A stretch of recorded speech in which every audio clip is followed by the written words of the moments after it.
반갑습니다. 오늘은 예수님께서 십자가 죽음을 위해 예루살렘에 입성하신 날을 기념하는 절기인 종려주일입니다. 이런 모습으로 영상으로 종려주일을 맞이할 줄은 몰랐지만 그 고난에 우리도 동참하는 마음으로 예배드리기를 원합니다. 다 같이 사도신경으로 신앙을 고백하시겠습니다. 나는 전능하신 아버지 하나님 천지의 창조주를 믿습니다. 나는 그의 유일하신 아들 우리 주 예수 그리스도를 믿습니다. 그는 성령으로 잉태되어 동정녀 마리아에게서 나시고 본디오 빌라도에게 고난을 받아 십자가에 못 박혀 죽으시고 장사된 지 사흘 만에 죽은 자 가운데서 다시 살아나셨으며 하늘에 오르시어 전능하신 아버지 하나님 우편에 앉아 계시다가 거기로부터 살아있는 자와 죽은 자를 심판하러 오십니다. 나는 성령을 믿으며 거룩한 공교회와 성도의 교제와 죄를 용서받는 것과 몸의 부활과 영생을 믿습니다. 아멘. 주를 위한 이곳에 예배하는 자들 중에 주님께서 찾으시는 그 한 사람이 여러분이길 원합니다. 찬양합시다.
예배자가 나에게 원합니다.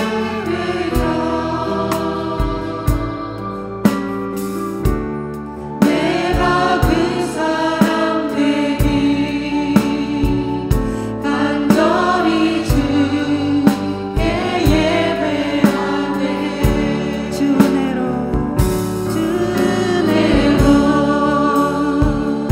이곳에 서 있네. 주인제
오직 예수뿐이네.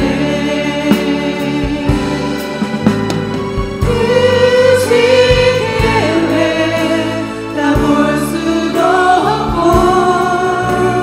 작은 공간에 지쳐도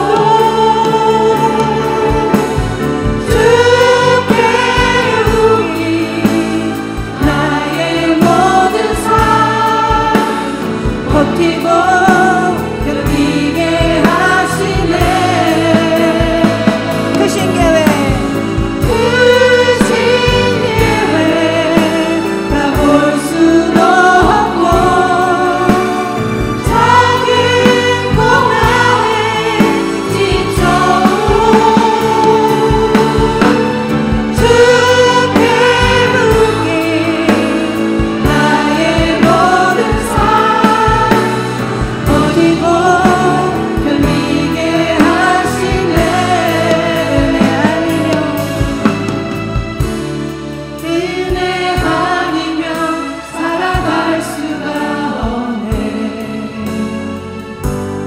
나의 모든 것 다 주께 맡기니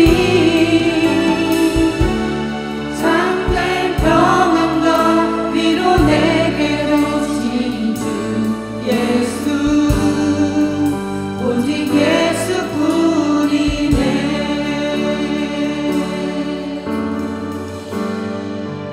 모든 상황 속에서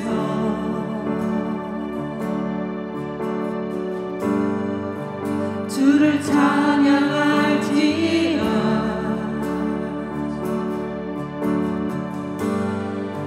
주는 너의 큰 상급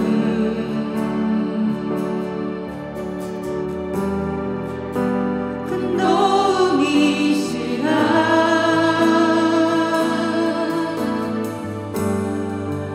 주의 얼굴 구할 때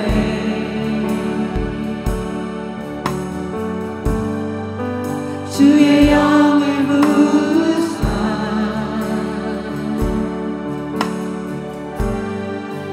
크신 사랑 안에서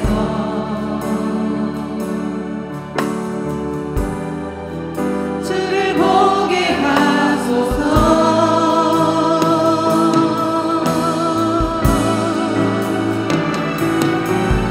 내 영혼이 확정되고 확정되어 사오니 믿음에 흔들어 주를 바라봅니다.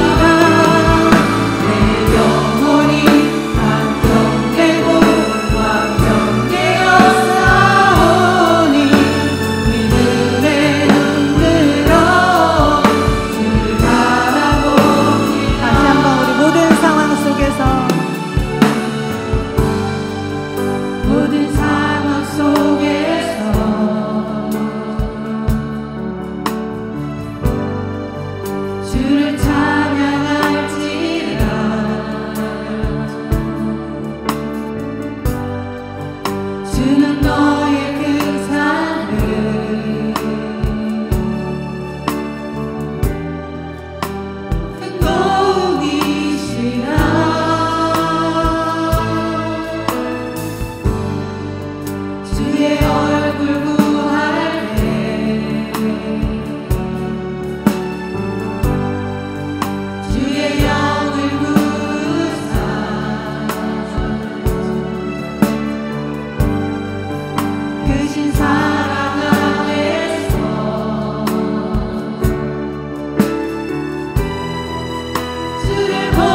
우리는 주를 기억하고 섬기기 원합니다. 그가 찔림으로 그의 나라는 쇠하지 않고 변하지 않음 또한 믿습니다. 그분이 겪어야 했던 삶의 고난과 부활을 우리가 묵상하면서 근신하고 회개하며 우리 가운데 더 단단해지라고 이 시간 각자의 귀에 들릴 만큼 우리가 조용한 기도로 주 앞에 나아가길 원합니다. 우리 다 같이 기도하시겠습니다. 주여 아버지, 우리가 하옵소서.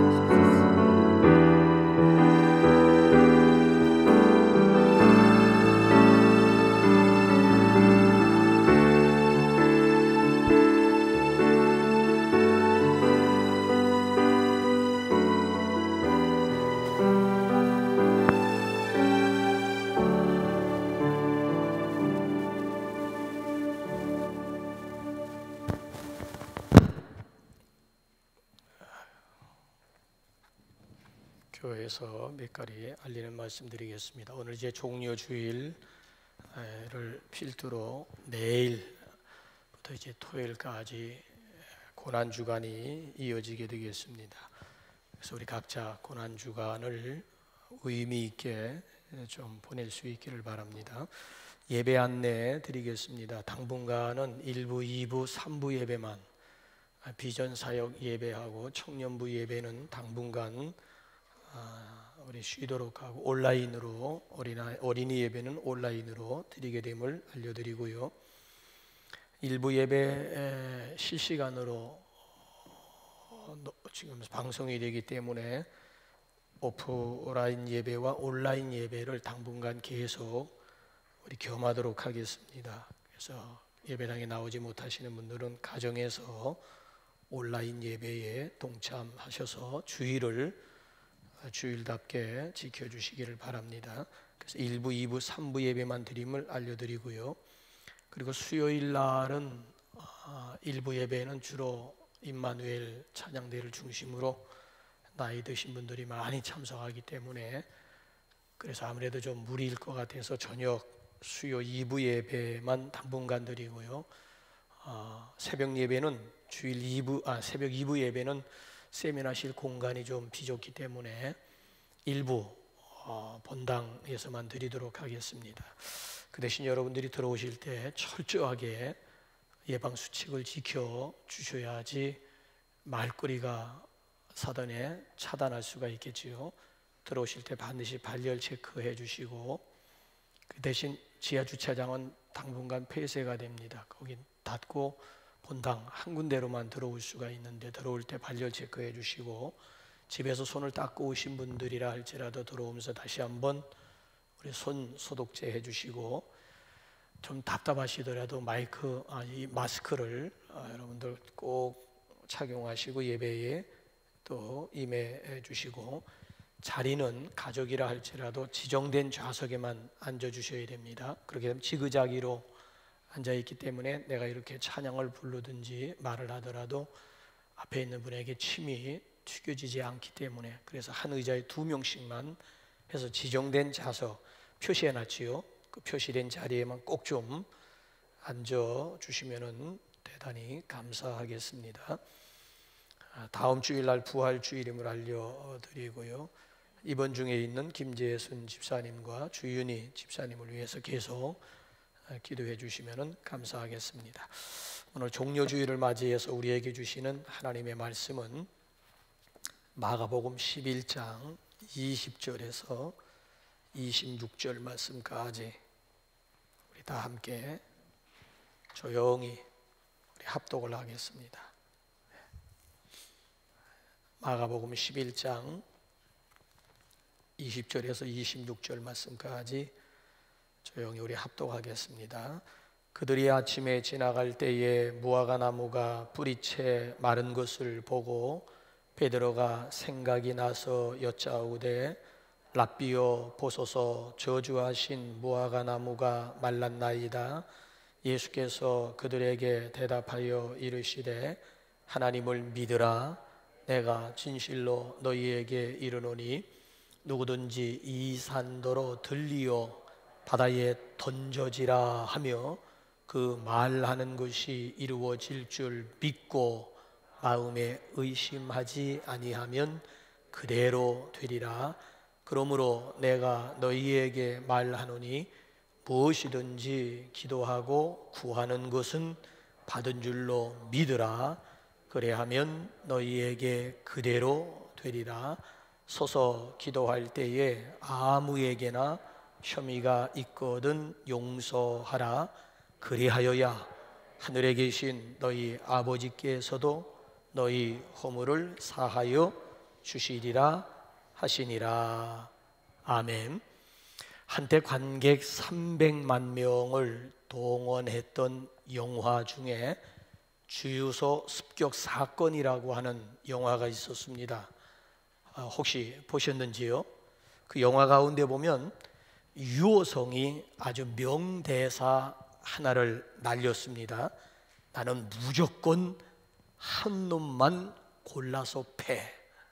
유호성이가 한 말이에요. 나는 무조건 한 놈만 골라서 패. 그러니까 상대방이 10명이고 100명이고 달려들을 때에는 딱 봐가지고 만만한 놈 딱 하나를 골라가지고 죽어라, 한 명만 아주 죽어라고 팬다는 거예요. 그럼 나머지 놈들이 기겁을 하고 결과적으로 무릎을 꿇게 되어져 있다라고 하는 것이지요. 자, 이를 가리켜서 우리는 집중력의 법칙이라고 해요. 그러니까 10명이면 10명, 100명이면 100명 다 상대하려고 했다가는 뼈도 못 추린다라고 하는 그런 얘기가 됩니다. 다 상대할 수 없고 그 중에 딱 만만하게 보이는 한 사람을 지정해가지고 그 한 사람만 집중적으로 공격을 한다는 거예요. 아주 죽을 때까지 팬다는 거예요. 그렇게 되면 주변에 있는 사람들이 결국은 자신 앞에 무릎을 꿇게 된다라고 하는 집중력의 법칙이에요. 여러분, 나폴레옹이 어떻게 막강한 프로시아 군을 상대로 해서 대승리를 거둘 수 있었는지 아십니까? 송곳 전술 때문이었답니다. 그러니까 무슨 얘기인가 하면은, 자, 프로시아 군과 프랑스 군이 세 군데에서 지금 대치하고 있습니다. 자, 지도력이 모자란 장군 같으면은 병사들을 향해서 모든 전투에서 다 이겨야 된다라고 하는 명령만을 반복할 거예요. 그런데 나폴레옹의 생각은 달랐습니다. 세 군데에 대치하고 있는 군대를 겉으로는 나누어 분산 배치하는 것 같지만은 실제로는 밤에 이동을 해가지고 한 군데를 집중적으로 공격을 한다라고 하는 것이지요. 따라서 전투가 일어나는 곳에는 프랑스 군의 전투력이 강할 수밖에 없는 거예요. 그리고 밤을 이용해 가지고 다시 본 위치로 다시 되돌아오곤 했다는 것입니다. 그러니까 전투력이 취약한 군대를 한 곳으로 송곳처럼 모아 가지고 승리를 거두곤 했다고 하는 거예요.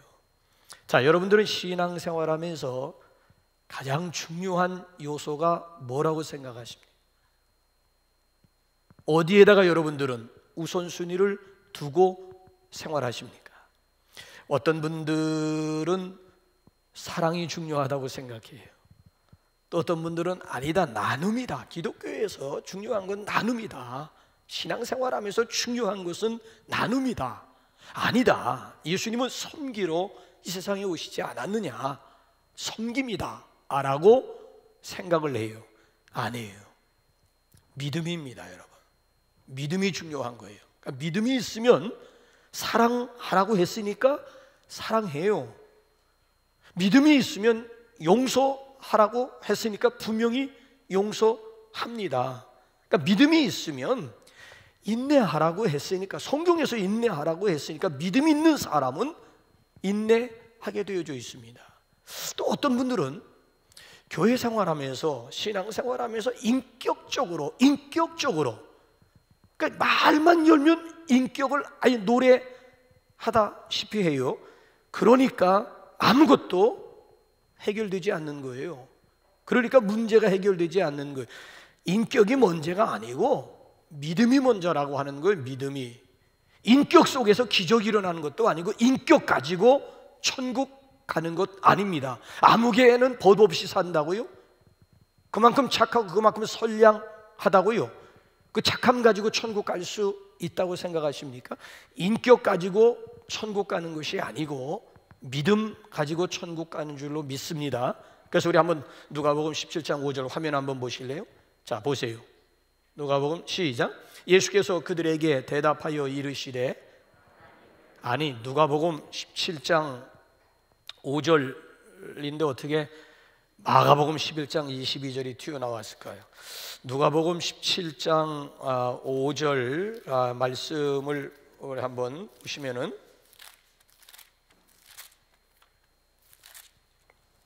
누가복음 17장 5절 찾으신 분들 한번 읽어볼까요? 시작.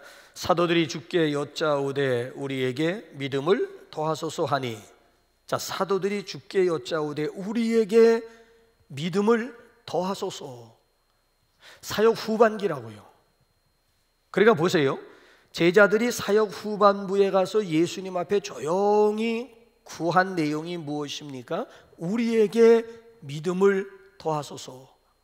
3년 동안 예수님과 함께 동고동락하면서 보니까 믿음보다 우선하고 믿음보다 중요한 것이 없음을 제자들이 비로소 깨닫게 된 거예요. 그래서 사역 후반부에 가서, 이거 초창기에 기도해야 될 제목이거든요. 그런데 지금 사역 후반부에 넘어가 가지고 이때 가지고 예수님 앞에 우리에게 믿음을 더해 주소서. 이제야 비로소 깨달은 거예요. 믿음이 중요하다라고 하는 것을 깨닫게 되었다는 거예요. 그래서 히브리서 11장 6절 보게 되면 믿음이 없이는 기쁘시게 못하나니, 믿음 없이는 절대 하나님 기쁘시게 해드릴 수가 없다는 거예요. 그래서 예수님께서 제자들에게 종종 뭐라고 도전하세요? 너희 믿음이 어디 있느냐? 너희 믿음이 어디 있느냐? 믿음이 있어야 된다는 거예요. 예수님도 너희 믿음이 어디 있느냐? 너희 믿음 좀 보여달라는 거예요. 믿노라 믿노라 하는데 실제적인 너희 믿음의 알맹이 좀, 믿음의 핵심을 좀 나에게 좀 보여달라. 믿음이 있어야 된다라고 하는 것이에요. 그래서 오늘 여기 본문 말씀에도 보면 짤막한 말씀이지만 믿으라 라고 하는 말씀이 3번 반복되고 있습니다. 요지는 너무 간단한 거예요. 믿으라, 그리하면 그대로 되리라. 믿으라, 그대로 되리라. 얼마나 여러분 심플해요. 믿으면은 그 믿음의 결국을 보게 된다라고 하는 이야기예요. 자, 문제는 무엇을 믿으라고 하는 것입니까? 원래 여기 본문 말씀 보게 되면 3가지를 강조하고, 뭘 믿으라고요? 하나님을 믿으십시오. 자, 22절, 조금 전에 우리 화면에 나왔던 22절 시작. 예수께서 그들에게 대답하여 이르시되 하나님을 믿으라. 하나님을 믿으라. 자, 하나님을 믿으라. 하나님 믿음은 크게 2가지예요. 첫째는 하나님의 능력에 대한 크기요, 또 하나는 하나님 사랑에 대한 깊이입니다. 하나님을 믿으라. 하나님을 믿으라. 뭔 하나님을 믿으라고 하는 얘기예요? 하나님에 관해서가 아니고 하나님을 믿으라. 하나님의 능력에 대한 크기요, 하나님의 사랑에 대한 깊이예요. 여러분들은 하나님의 능력에 대한 크기는 어떠하십니까? 여러분의 하나님 능력에 대한 크기는 어떠하십니까? 하나님이 어느 정도는 여러분에게 해 주실 수 있다고 생각하십니까? 언젠가 수요 예배 시간에 말씀드렸습니다마는 어느 날 알렉산더 대왕이 정복 전쟁을 다 마친 다음에 충성스러운 부하들을 다 앞에 불러 모아놓고 한마디 했습니다. 그동안 전쟁 치르느라고 수고들 많았소. 내가 제군들에게 상을 내리려고 하오. 당신들의 소원 한 가지씩 말해보시오. 그랬더니만 어떤 부하는 큰 집 한 채를 구한 부하도 있고, 너무 전쟁에 시달려가지고 쉴 날이 없었는데 1년 동안만 휴가를 달라고 하는 부하도 있고, 어떤 부하는 예쁜 아가씨를 좀 구해달라고 하는 그런 부하들. 근데 그 소원들에 대해서 알렉산더 대왕이 다 들어주었어요. 근데 그 중에 데닉이라고 하는 부하는 뭘 구했는가 하면 대왕이시오. 대왕께서 여러 나라를 정복했는데 그 중에 한 나라를 저에게 주시기 바랍니다. 그랬더니만 주변에 있는 부하들이 깜짝 놀란 거예요. 그런 소원을 아뢰리라고는 꿈에도 생각지 못했어요. 아니 어떻게 감히 저런 소원을 아뢰 수 있단 말인가. 소원은 고사하고 대왕으로부터 이제 책망 들을 것이다 라고 이제 긴장하면서 다른 부하들이 살펴보았는데, 알렉산더 대왕이 껄껄 웃으면서 하는 말이, 그래, 나라 하나를 내가 그대에게 주마. 그대는 나라 하나를 구해도 나라 하나를 줄이만큼 큰 인물로, 큰 그릇으로 나를 믿어줬기 때문에 내가 그대에게 특별히 은총을 베푸노라. 여러분, 뭘 지금 이야기하고자, 스토리의 교훈이라고 하는 것이 뭐예요? 데닉이라고 하는 부하만이 알렉산더를 아주 큰 그릇, 큰 인물로 알았고, 큰 인물이기 때문에 나라 하나를 구해도 분명히 줄 것이라고 믿었다라고 하는 이야기예요. 여러분들은 어떠세요? 여러분들이 믿는 하나님은 어떤 하나님이십니까? 하나님의 능력에 대한 크기를, 여러분들의 크기를 제가 지금 묻고 있는 거예요. 마틴 루터라고 하는 사람이 종교개혁을 시작하면서 유명한 슬로건 하나를 내걸었지요. Let God be God. 너무 유명한 슬로건입니다. Let God be God. 뭐예요? 하나님으로 하나님 되게 하라. 내 생각 가지고 하나님의 능력 제한하지 말라는 거예요. 당신이 불가능하다고 하나님도 불가능한 것은 아니더라고 하는 거예요. 비록 나는 약하고 나는 불가능하지만 하나님은 전능하신 분, 하나님은 크고 위대하신 하나님으로 하나님 되게 하라라고 하는 이야기예요. 존 터프먼 목사님이 계신데, 이분은 프린스턴 신학 출신이에요. 미국에서 프린스턴 하게 되면 알아주는 신학 아니겠습니까? 근데 이 양반이 졸업하고 12년 동안 사역을 했는데 열매가 없는 거예요. 그래서 너무 지금 지쳤어요. 그래서 사역을 접을까, 목사로서 사역을 접을까를 고민할 정도로 좌절하면서 자신감을 잃었어요. 그러는 가운데 그 모교에서 목사 연장 교육을 하게 되었습니다. 그래서 목사 연장 교육에 참여를 했다가 당신이 가장 존경하는 노 교수 로버트 윌슨 박사를 만나게 되었습니다.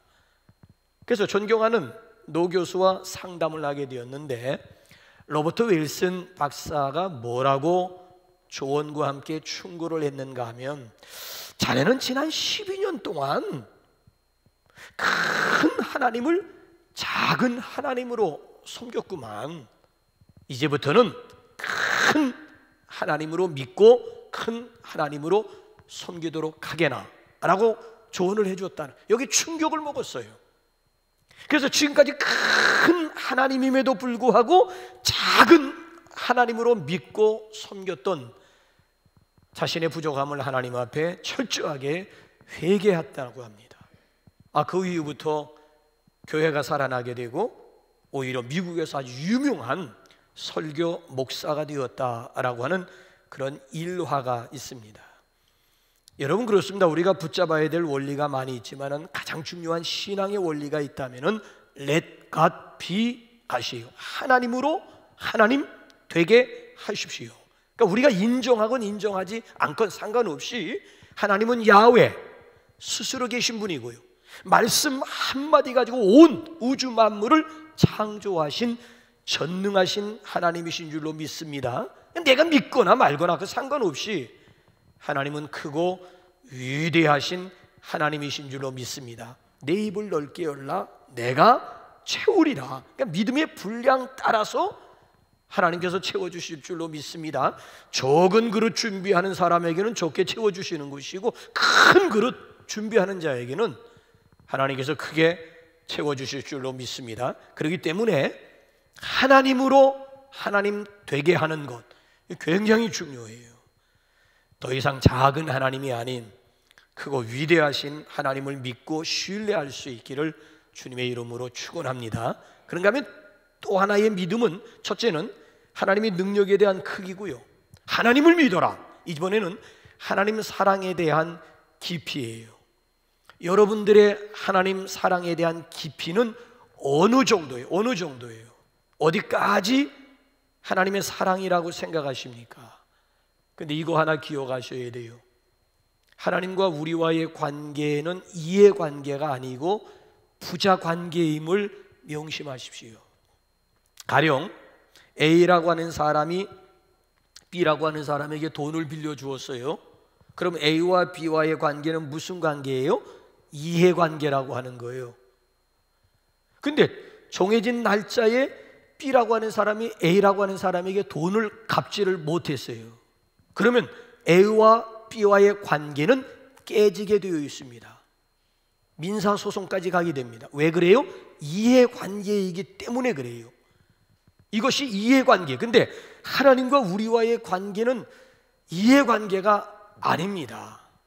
자, 가령 어떤 아들이 아버지에게 돈을 빌려가지고 사업을 하다가 쫄딱 망했어요. 아무리 아버지의 돈이라고 하지만 이건 빚이잖아요. 그래서 아버지에게 빌려온 돈을 갚기 위해서 좌우전 거리로 나갔어요. 아니, 거리로 나간다고 해서 돈이 벌려지는 것은 아니잖아요. 결국 하다 안 돼가지고 이 아들이 아버지를 찾아와서 아버지 앞에 무릎을 꿇었어요. 아버지의 돈 가지고 사업하다가 다 날렸습니다. 용서해 주세요. 자, 그러면 아버지가 어떤 반응을 보일 것 같습니까? 뭔 소리 하는 거예요? 당장 나가서 내 돈 가져와. 아니, 문전 박대하실까요? 아니면 아들아, 자식들 데리고 사느라고 고생 많지. 아버지와 아들 간의 돈은 무슨, 내가 너에게 더 대주지 못한 것, 이 애비가 참 미안하게 생각한다 라고 하지 않게 문전박대하겠습니까? 아니면 그 아들을 긍휼히 여기면서 오히려 애비된 입장에서 더 대주지 못하고 더 보태주지 못하는 것에 대한 미안함이라든지 이런 마음을 가지게 될까요? 후자 아닐까요? 왜? 부자관계는 이해관계가 아니에요. 이건 아버지와 아들의 관계는 이건 이해관계가 아니라 이건 부자관계이기 때문에 그런 것 아니겠습니까? 자, 그럼에도 보세요. 믿음 생활하는 사람들을 가만히 보게 되면 하나님과 나와의 관계를 부자관계로 설정하기보단 주종관계로 접근하는 분들이 상당히 많아요. 하나님 하게 되면 막 심판하시는 하나님, 저주하시는 하나님, 조금만 잘못하면 여지없이 막 내리치시고 벌 주시는 그런 하나님으로 믿는 분들이 의외로 많이 있다니까요. 이건 잘못된 신관이에요. 그렇게 잘못된 신관을 예수님께서 잡아주시기 위해서 기도를 가르쳐주면서 너희는 이렇게 기도해라. 하늘에 계신 우리 아버지요, 하늘에 계신 우리 아버지요, 하나님을 아버지라고 부르면서 구하라는 거예요.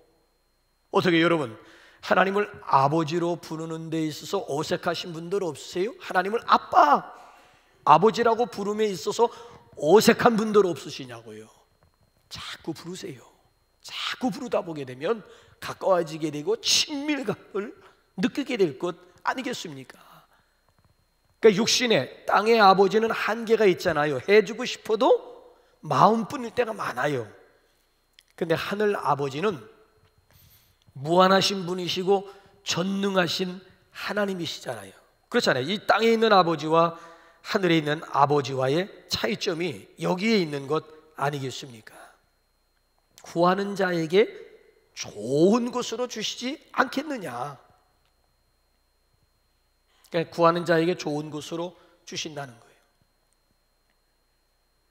하나밖에 없는 독생자까지 주셨잖아요. 그러니까 하나님의 최고의 사랑이라고 하는 것은 바로 십자가의 사랑이에요. 그래서 이번 주간에는 예수님께서 십자가 지시기 위해서 오늘은 어린 나귀를 타시고 그리고 예루살렘 성에 입성하시고 그리고 한 주간 동안 일정 진행되는 가운데 금요일 날 우리의 죄를 대신해서 십자가에 못 박혀 돌아가신, 그러므로 해서 하나님의 최고의 사랑은 십자가 사랑으로 나타났잖아요. 그동안 하나님의 능력을 내가 제한하고 하나님의 사랑의 깊이를 의심한 것을 이 시간 하나님 앞에 우리 고백하면서 이제부터 하나님으로 하나님 되게 하는 저와 여러분들이 되시기를 주님의 이름으로 축원합니다. 자, 그런가 하면 두 번째로는 선포의 능력을 믿으십시오. 23절 한번 가보십시다. 23절 시작. 내가 진실로 너희에게 이르노니 누구든지 이 산더러 들리어 바다에 던져지라 하며 그 말하는 것이 이루어질 줄 믿고 마음에 의심하지 아니하면 그대로 되리라. 심리학자 스티븐 헤이스가 대학생들을 대상으로 해가지고 목표 공개 여부에 따른 성적 변화에 대해서 실험을 했다는 거예요. A그룹, B그룹, C그룹이 있어요. 학생들을 이제 세 그룹으로 나눠가지고 A그룹 학생들을 향해 가지고는 자기가 받고 싶은 목표 점수를 공개하도록 했고, B그룹에 있는 아이들에게는 선포하지 말고 마음속으로만 자기가 받고 싶은 점수를 마음속으로만 간직하게 했고, C그룹에 있는 아이들에게는 아예 목표 점수조차도 생각하지 말라고 그랬어요. 자, 실험 결과 첫 번째 그룹이 나머지 두 번째 그룹보다는 성적이 훨씬 상위로 올라올 수가 있어요. 나머지 B그룹과 C그룹의 아이들은 통계상 별 차이가 없더라는 거예요. 마음속으로만 목표 점수를 생각하고 있는 아이들이나 아예 목표 점수조차도 없는 아이들이나 통계상으로 보게 되면 B그룹, C그룹은 별 차이가 없더라는 거예요. 그러니까 나의 꿈과 비전, 내가 마음에 있는 그 소원을 그러니까 선포하는 것과 선포하지 않은 것과의 차이점이 굉장히 중요하다라고 하는 얘기예요. 그래서 로마서 10장 10절 말씀도 보시면요, 사람이 마음으로 믿어 의에 이르고 입으로 시인하여 구원에 이르느니라 라고 하는 말. 그러니까 마음으로 시작된 구원의 완성이 입의 고백, 입의 선포 가운데 있다는 거예요. 사람이 마음으로 믿어 의에 이르고 입으로 시인하고 고백, 선포함으로 인해서 구원의 이름을 성경도 우리에게, 이게 성경적이라고 하는 얘기예요. 이게 성경적이에요.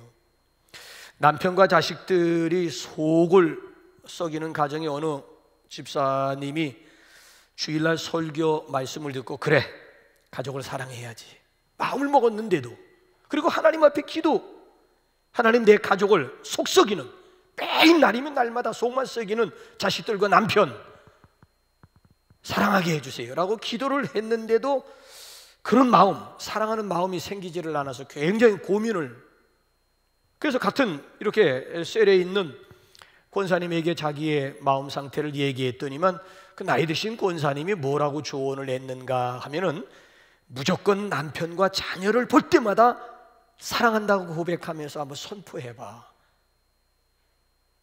여보 사랑해, 아무개야 나는 너를 사랑한다. 매일같이 볼 때마다 한번 고백하면서 선포해봐. 이 말에 대해서 이 집사님이 반발심이 드는 거예요. 아니, 사랑하는 마음이 없는데 뭘 사랑한다, 사랑합니다, 이거야말로 위선이요 가식, 나는 닭살 돋아서 나는 그런 거 못하겠다. 그랬더니 이 노 권사님이 계속 강권적으로 권하는 거 있지요. 그래서 마지못해 그럼 한 주간 동안 내가 한번, 권사님이 내가 시키니까 한 주간 동안 내가 해보기는 하겠다고. 한 주간 동안 하는 가운데 놀라운 일이 벌어지기 시작을 했습니다. 어느 순간부터 진짜 그들을 사랑하는 마음이 들더라는 거예요. 때로는 자식이나 남편이 궁율지심도 생기고, 때로는 축윤지심도 생기고, 나중에는 플러스 알파 애정지심까지 생기더라는 거예요. 그리고 진정 자신이 정말 진심으로 그 말을 남편에게 또는 자식들에게 하고 있음을 발견하게 되었다는 거예요. 그러니까 선포가 그 사람의 생각과 마음을 바꿨다는 거예요. 이 선포라고 하는 것이 그 사람의 생각이나 그 사람의 마음을 완전히 바꾸고 말았다는 거예요. 자, 한번 성경적으로 한번 로마서 10장 10절뿐만이 아니고 스가랴 한번 4장 7절 한번 상반절 한번 보세요. 시작. 큰 산아 내가 무엇이냐, 내가 수룹바벨 앞에서 평지가 되리라. 큰 산아, 내 앞을 가로막고 있는 큰 산을 향해서 명령하면서 선포하는 거예요. 내가 뭐냐, 수룹바벨 앞에서 평지가 될 것이다, 평지가 되리라. 여기서 산이라고 하는 것과 여기 본문 말씀에 보게 되면 누구든지 이 산도로 바다에 던져지라, 여기 보면 여기 나와 있는 산이나 스가랴 4장 7절에 나와 있는 산이나 뭘 얘기하고 있는가 하면 좀처럼에서는 흔들리지 않는, 아니 흔들릴 수 없는 불가능의 대명사예요. 불가능해. 그 당시에 산이라고 하는 것은 요동할 수 없는 불가능을 상징하는 대명사라고요. 자, 중국 고사성어 가운데 보게 되면 우공이산이라고 하는 고사성어가 있어요. 그 배경을 보게 되면 어리석은 노인이 결국 큰 산을 옮겼다는 얘기예요. 고사라니까 그건 옛날 얘기야. 그냥 옛날 스토리, 옛날 얘기지 실제적으로 노인이 큰 산을 삽질을 해가지고 큰 산을 옮겼다라고 하는 그런 얘기가 아니에요. 고사라니까. 물론 오늘 현대에는 장비가 너무 좋아가지고 큰 산도 옮길 수가 있어요. 근데 여러분, 구약 성경이 기록될 이 당시만 해도 산을 옮긴다라고 하는 것은 이건 생각조차 할 수 없는, 이건 불가능을 상징하고 있는 그런 말씀 아니겠습니까? 그런데 여러분 한번 보세요. 그럼에도 불구하고 오늘 본문 말씀을 보게 되면 앞에 있는 산을 향해서 선포하라는 거야. 큰 산아, 내가 무엇이냐? 이 유는계 앞에서 평지가 되리라. 결국 평지가 된다는 것입니다. 불가능하게 여겨졌던 문제들이 해결됨을 목도하게 될 것이라고 하는 말씀이에요. 오늘 본문이 이걸 지금 강조하고 있는 거예요. 본문 여기, 이 본문 말씀 여기 23절 말씀도 보게 되면 산을 향해서 바다에 던져질지어다. 산을 향해 명령하라는 거야. 너 내 앞에 있는 이 산 바다로 던져질지어다. 바다로 옮겨질지어다. 바다로 던져질지어다. 명령하고 선포하라는 거예요. 그러게 되면 믿음의 선포를 결과적으로 보게 될 것입니다. 예수님 말씀하십니다. 그대로 되리라. 아멘입니까? 예수님께서 말씀하신다니까요. 이 산더러 들리어 바다에 던져지라. 믿음으로 선포하기만 하면 그대로 되리라. 주님의 말씀이에요. 주님, 그대로 되리라. 주님이 말씀하십니다. 자, 오늘 여러분들은 어떤 문제들을 놓고 명령할 것입니까? 여러분 앞에 놓여있는 산이라고 하는 게 뭐 여러분만의 산이 있을 거 아니에요. 여러분이 생각할 때 이건 불가능하다, 이건 힘들다, 어렵다, 안 된다, 못한다, 여러분들에게 산이 있다고. 여러분들에게도 분명히 각자 나름대로 산이 있다고요. 우리 민족적으로는, 아니 세계적으로는 코로나라고 하는 바이러스 산이 있잖아요. 그냥 기도하지 마시고 바이러스 산을 향해 가지고 명령하면서 코로나 바이러스는 사라질지어다, 그렇잖아요. 소멸될지어다, 없어질지어다, 떠나갈지어다. 그러니까 그냥 코로나 바이러스 없어지게 해주세요라고 기도하지만 이것도 우리 앞에 분명한 산 아니겠습니까?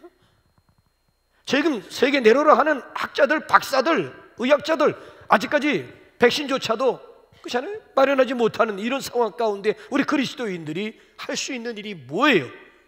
그냥 코로나 바이러스 없어지게 해주세요 라고 하는 간구보다도 선포기도. 우리 앞을 가로막고 있는 모든 관계의 장애를 가져오고, 그렇지 않습니까? 모든 부자유를 가져오게 되는 내 앞에 가로놓여 있는 코로나 바이러스는 떠나갈지어다, 소멸될지어다, 없어질지어다. 하나님 앞에 그렇잖아요, 당당하게 예수 그 이름 가지고 당당하게 선포하시기 바랍니다. 이게 굉장히 중요해요. 그래서 여러분들의 산이 평지가 되는 그런 기적의 우리 삶이 되시기를 주님의 이름으로 축원합니다. 자, 마지막 세 번째로는요, 기도 응답을 믿으십시오.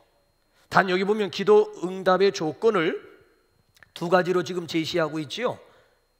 하나님과의 관계와 이웃과의 관계에서 기도 응답을 말씀하는데, 첫째는 하나님과의 관계 속에서는 절대적인 믿음을 요구합니다. 자, 24절 한번 보세요. 24절 수식적으로 시작.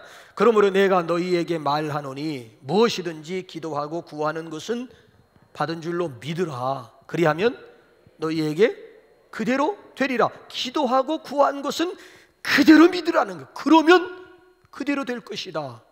마가복음 앞에 9장 내용을 보게 되면 변화산상 이야기가 소개가 됩니다.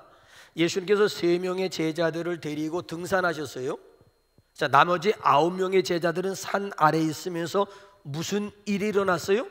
벙어리 되고 귀머거리 된 귀신 들린 아들 하나를 아버지가 데리고 와가지고 9명의 제자들에게 쫓아내달라고 부탁을 냈어요. 근데 이전에는 귀신도 쫓아내고 막 했던 제자들이었는데 오늘은 속수무책인 거 있죠. 자, 그러는 가운데 예수님께서 하산을 하세요. 그랬더니만 이 아버지가 벙어리 귀신 들린 자기 아들을 데리고 예수님 앞에 달려와가지고 무엇을 하실 수 있거든 우리를 불쌍히 여기소서라고 간구했어요. 자, 그랬더니만 예수님께서 그 아버지를 향해서 뭐라고 말씀하셨는지 한번 누가복음 9장 23절 한번 보세요. 시작. 예수께서 이르시되 할 수 있거든이 무슨 말이냐, 믿는 자에게는 능히 하지 못할 일이 없느니라 하시니, 할 수 있거든이라니. 할 수 있거든 반신반의예요. 할 수 있거든 반신반의. 반신반의 가운데 기적이 일어나지 않는다는 거예요. 주여 내가 믿습니다, 내 믿음대로 될지어다. 여러분 이렇게 된다니까요. 주여 내가 믿습니다 할 때 예수님께서는 보세요, 모든 사건 가운데 내 믿음대로 될지어다, 믿음대로 되었다니까요. 예수님 앞에 믿음 가지고 나온 사람들은 하나같이 내 믿음대로 될지어다 그대로 믿음대로 결과를 눈으로 목도할 수가 있었다라고 하는 거예요. 믿는 자들이 되시기를 주님의 이름으로 축원합니다. 여러분, 우리는 신구약 인물 가운데서 기도에 대가하게 되면 여러분 딱 떠오르는 인물이 누구예요? 신구약 인물들 중에서 기도에 대가하면 신구약적으로 한 명씩만 대라고 하면, 구약에서 기도에 대가, 신약에서 기도에 대가하면 여러분들 떠오르는 인물이 누구예요? 구약하게 되면 엘리야지요. 하늘의 문을 막 닫았다 열었다 하는, 우리와 성정이 똑같은 엘리야, 기도의 사람 엘리야를 꼽을 수가 있고요. 신약에서는 누구일 것 같아요? 낙타무르비라고 하는 별명을 가진 제자가 누구예요? 야고보지요. 기도의 대가입니다. 야고보서는 기도 교과서입니다. 자, 그 기도의 대가가 오늘 저와 여러분들을 향해서 이 아침에 뭐라고 훈수하는지 한번, 야고보의 훈수 한번 우리 한번 확인 한번 해보실래요? 야고보 1장 6절 한번 보세요. 시작. 오직 믿음으로 구하고 조금 더 의심하지 말라. 의심하는 자는 마치 바람에 밀려 여동하는 바닷물결 같으니, 이런 사람은 무엇이든지 주께 얻기를 생각하지 말라. 두 마음을 품어 모든 일에 정함이 없는 자로다. 오직 믿음. 기도 가운데 가장 중요한 자세, 기도 가운데 가장 중요한 요소는 오직 믿음이야. 의심 금물, 두 마음, 복선 깔고 기도하는 것도 금물. 이런 사람들은 아예 꿈도, 기도 응답에 대해서 꿈도 꾸지 말라라고 하는 이야기예요. 절대자에 대한 뭘 요구하고 있어요? 절대 믿음이야. 절대자에 대한 절대 믿음을 가지고 구하라고 하는 얘기고, 또 한 가지, 이번에는 수익적인 관계가 아니라 수평적인 관계 속에서 기도의 조건이 뭐예요? 자, 우리 한번 25절 보세요. 이제 끝으로 한번 25절 한번 보세요. 시작. 서서 기도할 때에 아무에게나 혐의가 있거든 용서하라. 그리하여야 하늘에 계신 너희 아버지께서도 너희 허물을 사하여 주시리라. 상대방을 용서하면서 기도하라는 거예요. 그러니까 오늘도 내가 하나님 앞에 용서받을 수 있는 지름길은 바로 형제를 용서하는 것이 하나님으로부터 내 죄 용서받을 수 있는 첩경, 지름길이 된다는 거예요. 여러분, 기도 응답을 방해하는 제1요소가 뭔 줄 아세요? 기도가 응답되지 않는 이거 한 가지만 해도 기도 응답 벌써 반은 따놓은 셈이 되는 거예요. 오늘도 내 기도가 응답되지 못하는 이유 중에 하나는 여기 문제에 걸려 있다는 거예요. 그게 뭘까요? 한번 이사야 59장 한번 1절 2절 한번 보세요. 기도 응답을 방해하는 요소가 뭔지, 오늘도 내 기도가 하늘에 상달되지 못하고 땅에 떨어지는 이유가 뭔지 한번 보세요. 시작. 여호와의 손이 짧아 구원하지 못하심도 아니요, 귀가 둔하여 듣지 못하심도 아니라 오직 너희 죄악이 너희와 너희 하나님 사이를 갈라 놓았고 너희 죄가 그의 얼굴을 가리워서 너희에게서 듣지 않으시게 함이니라. 기도 응답을 방해하는 요소가 뭐라고요? 죄라는 거예요. 죄. 근데 그 죄를 내가 용서받을 수 있는 지름길은 어디에 있다고요? 하나님 앞에 회개하면 아니에요. 형제가 나에게 잘못한 것, 허물과 실수와 죄를 내가 용서하는 것이 내 죄를 용서받을 수 있는 확실하게 용서받을 수 있는 지름길, 그 죄의 문제를 해결하고야 하나님의 응답을 기대할 수가 있다는 거예요. 그러니까 오늘 여러분들이 아직까지 이웃 간에, 형제 간에 해결하지 못한, 용서하지 못한 여러분 문제들이 뭐가 있어요? 이 문제가 여러분 얼마나 중요했던지요, 마태복음 18장 말씀을 보게 되면 예수님께서 또 비유를 들어서 이 문제를 또 보충 설명해 주세요. 1만 달란트 빚진 자와 100데나리온 빚진 자 둘 다 탕감 받았다. 누가? 그런데 한번 여러분 보세요.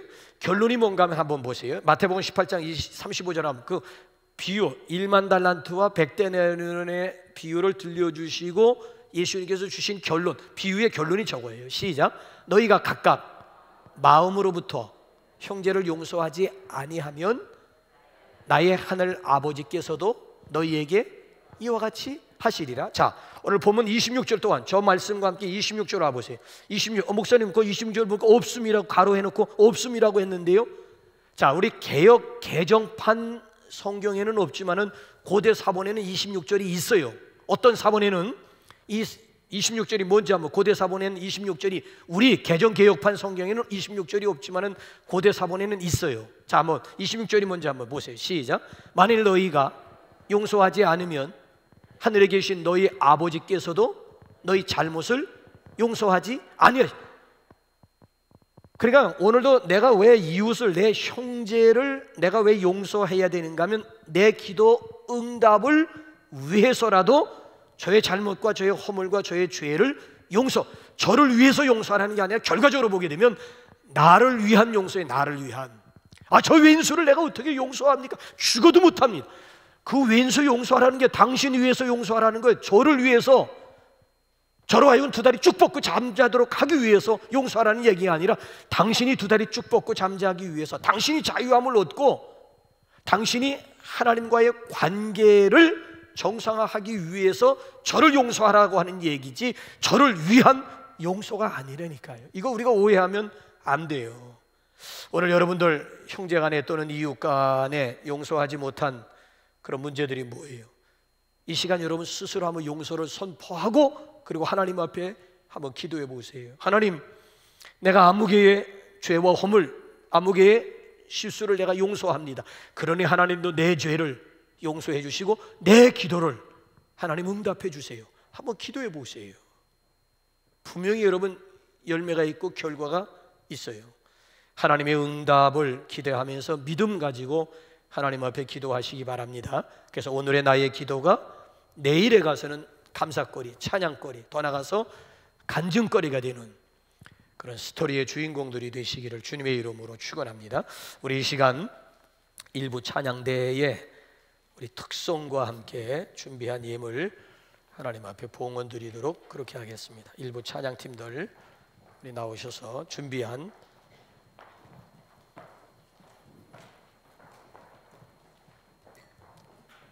특송과 함께 준비한 예물 하나님 앞에 봉헌, 온라인 예배나 실시간 우리 방송을 보시면서 예배하는 성도들도 이 시간 하나님 앞에 예물 봉헌하도록 하겠습니다.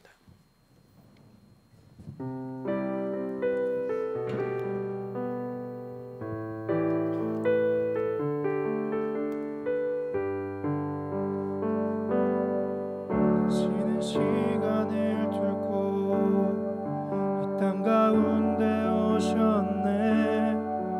우리 없는 하늘 원치 않아 우리 삶에 오셨네. 자신의 편안 버리고 우리에게 평안 주셨네. 가장 낮은 자의 모습으로 우리 삶에 오셨네.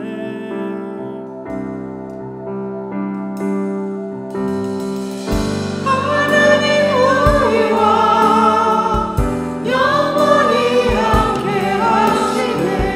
그 없는 우리에게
전지전능하시고 무소부재하시고 영원 불변하신 하나님을 찬양합니다. 그동안 신앙생활하면서 하나님의 능력을 제안했고 하나님의 깊은 사랑에 대해서 의심을 했음을 고백합니다. 선포의 능력이 있음에도 불구하고 그 선포의 능력을 땅에 묻어두었음을 고백합니다. 기도하노라 하지만은 종교인이 되어서 종교의식 가운데 들여졌음도 고백합니다. 이제는 믿음으로 하나님을 찬양하게 하시고 믿음으로 선포하게 하시고 믿음으로 기도해서 우리 모두 자기만의 스토리가 있는 간증거리가 있는 우리 하나님의 백성들이 되게 하여 주옵소서. 특별히 우리 앞에 놓여있는 큰 산들이 많이 있습니다. 우리 정말 좌절하거나 아니면 두려워하지 말게 하시고 오히려 적극적으로 담대하게 예수 이름 가지고 선포하고 명령해서 사라지고 소멸되고 없어지는 것을 우리의 눈으로 목도하게 하여 주시옵소서. 이 시간 그럼에도 불구하고 종료주의를 오프라인 예배로 동참하는 성도들, 그리고 비록 이곳에 나오진 못했지만 온라인 예배 가운데 있는 우리 성도들의 중심을 이 시간도 물질에 담아 하나님 앞에 올려드리옵니다. 여기에 담겨있는 주님 사랑에 대한 고백 또는 간절한 기대와 소원, 우리 하나님께서 아시게 싸움에 때를 따라 돕는 은혜로 도우셔서 남아있는 삶, 하나님의 영광을 위해서 살아가는 우리 복된 믿음의 가정들과 성도들이 되게 하여 주시옵소서. 해외에 나가 있는 성도들, 선교사님들, 또 군문에 가 있는 사랑하는 젊은이들, 하나님께서 어수선한 시국 가운데 하나님께서 눈동자가 같이 보호하시고 지켜 주옵소서. 이번 한 주간 동안도 하나님께서 특별히 능력의 장중 안에 주의 백성, 이 나라, 이 민족, 이 지구촌을 하나님께서 사로잡아 주시옵소서. 예수님의 이름으로 감사하며 봉헌 기도 올리옵나이다. 아멘. 그 자리에 우리 일어나셔서 우리 파송하겠습니다.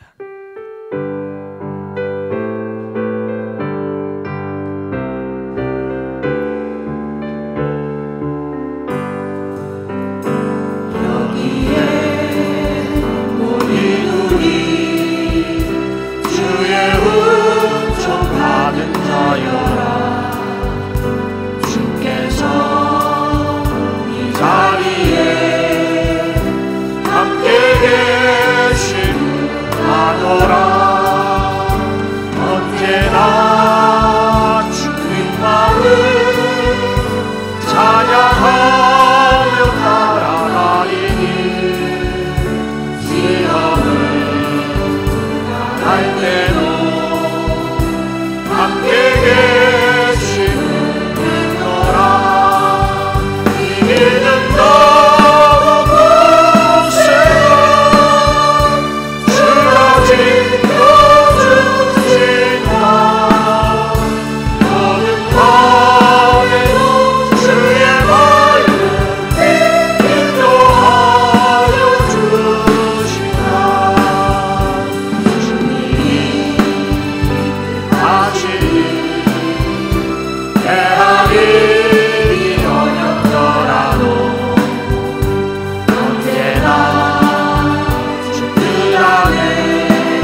또 온전케 하시는 우리 주 예수 그리스도의 은혜와 생명 싸개 속에 당신의 백성들을 보호하시는 하나님의 무한하신 사랑하심과 오늘도 진리 가운데 우리를 인도하시는 성령님의 교통하심이 모임 중에 저들 가정과 일터와 자녀선들 가운데 이제로부터 영원까지 함께 하옵시기를 간절히 축원하옵나이다.